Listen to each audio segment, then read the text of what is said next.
A deputy in Morgan County is facing a homicide charge, and he is a veteran law enforcement officer. Records show Ray Faircloth has worked for a string of agencies across East Tennessee, leaving a job often amid questions about his conduct. Tonight, WBIR anchor Robin Wilhoit and senior investigative producer John North look at the troubled career of that law officer, and we hear from a family about why their loss raises even more questions about who's allowed to wear a badge and carry a gun.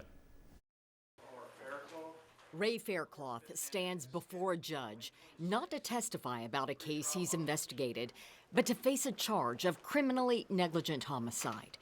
In the courtroom gallery, the mother and father of the man, the longtime law enforcement officer, shot 4 times.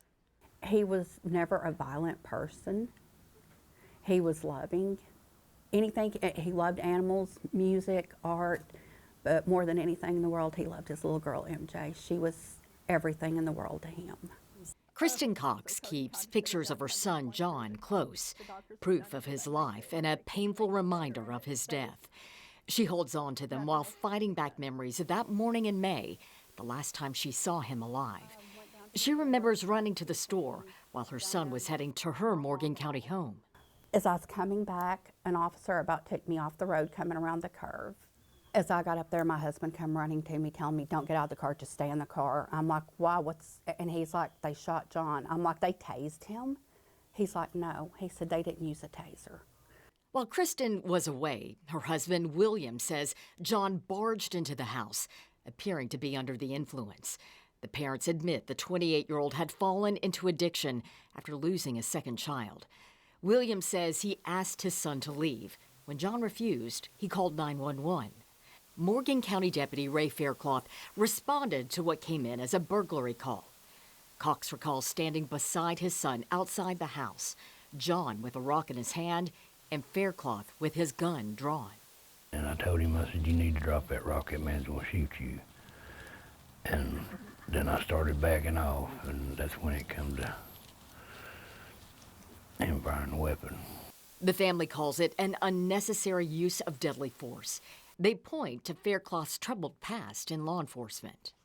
Basically that he's a monster that has hid behind his badge for many years, terrorizing people and victimizing people, and never ends up with anything happening to him out of it. He always gets a slap on the hand.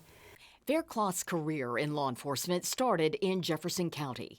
As a deputy from 2005 to 2008, he was reprimanded multiple times for safety violations, disrespect, and insubordination before abruptly leaving the department.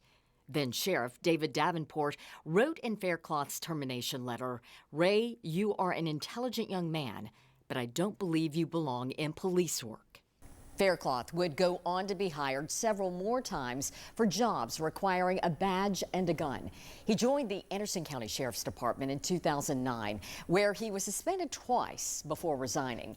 He was hired, then fired by the Tennessee Highway Patrol in 2012 for unsatisfactory performance during his initial probationary period. Then came the Oak Ridge Police Department, where he was suspended several times and placed on administrative leave for excessive force before eventually resigning. It's better to identify a problem employee before that problem becomes yours. David Moore with the UT Municipal Technical Advisory Service says Faircloth falls into a category known as wandering officers, job jumpers hopping from agency to agency, often skirting consequences for bad behavior. The first question becomes, why is the officer leaving? Why are they staying 3 months at this department and going down the road to another department?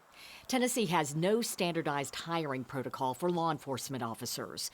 Moore says the Peace Officer Standards and Training Commission, known as POST, sets only basic requirements: age, citizenship, education, background check, training, and certification. Moore urges those who hire to dig deeper into an officer's past. So does former prosecutor and now defense attorney Nate Ogle.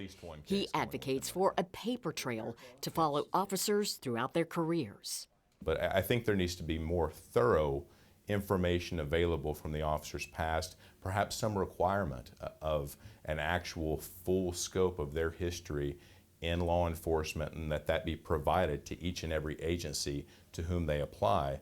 That way, the agency is aware of what they're getting into when they hire this individual, and also prosecutors and defense attorneys would have access to that if it becomes important during the course of a case. Ray Faircloth remains on administrative leave from the Morgan County Sheriff's Office as he awaits his trial. A jury will decide if he legally used deadly force against John Cox or if he wrongfully shot the young father 4 times. For John's mother, no verdict will replace her loss. Oh, I always thought it'd be my kids coming to my funeral, not me going to theirs.